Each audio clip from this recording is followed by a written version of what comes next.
Don't forget, I know what you did. Excited to talk with you guys. This film absolutely rocks. Tom, I was reading that going into this film, you requested a full case study for your character of Walker. You really wanted to get into the psyche of this character. Can you kind of walk me through what that preparation process looked like? So I read the script. And the remit was to create a character who was somewhat inspired by Gene Hackman from The French Connection, in The French Connection, or Al Pacino in Serpico, and to deliver an element of authentic 1970s Americana film nuance and a character that could fit in that world, so that you could take a Walker, the Walker that Gareth wrote, and place him in any movie of the period in the 70s, like of a cop, and then bring him up to date.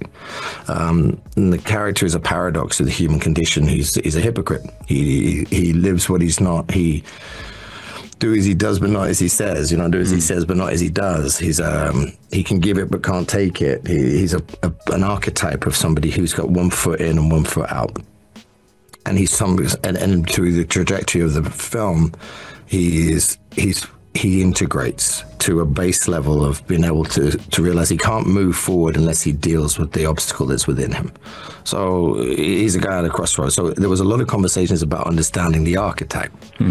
So you have the camouflage is, what does he look like? Where is he from? You know, like you created a city which doesn't exist, but is informed by a sort of East Coast, Detroit, New York, Chicago city, American city, though it's a fantasy city.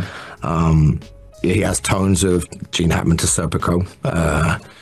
And then what is his internal dilemma? So that was discussed at great length before, because filling him this archetype and taking him on a journey where he only has a very small step towards redemption. He doesn't redeem himself.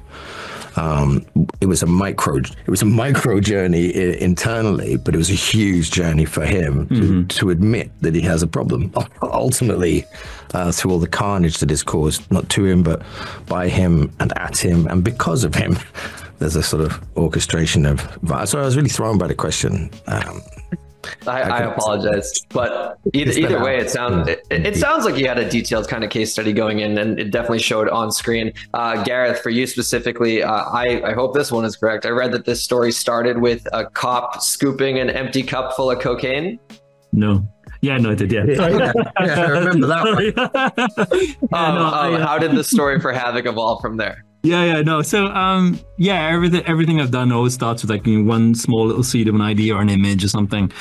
I came off the back of doing Apostle, was sort of, I think probably at the time was about to start doing the first season of Gangs of London. And I had this idea of a scene. It was only the first opening of the thing where it was like, I knew I wanted to do something that felt like a breakneck sort of throwback love letter to the Hong Kong heroic bloodshed genre.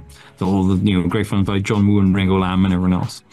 And so all I had initially was like, it starts in a crime scene. This was going to be the first scene of the film in my head at that time. It was like crime scene, dead triad on the table, pile of cocaine, and then this cop there. And for whatever reason, I didn't know why he did it at that time. He just scooped a bunch of coke into the coffee cup, and that's all I had to go on. And so that was the very early seed of an idea that followed then weeks and months of building playlists, watching movies, finding tonal elements that were kind of speaking to me in a way and that felt like they were in tune with that initial opening idea.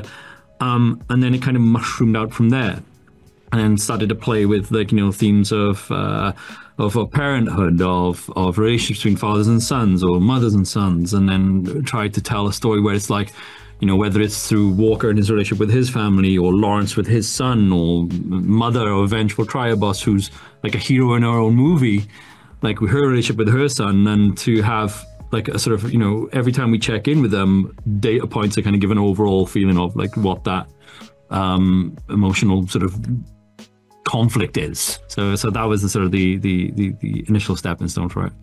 Yeah, it's awesome because the punches mean something. The action set pieces mean something because of the emotional core behind the film. Some of the car chases in this thing reminded me a little bit of Mad Max. I mean, different setting, but kind of crazy cars all going on like that.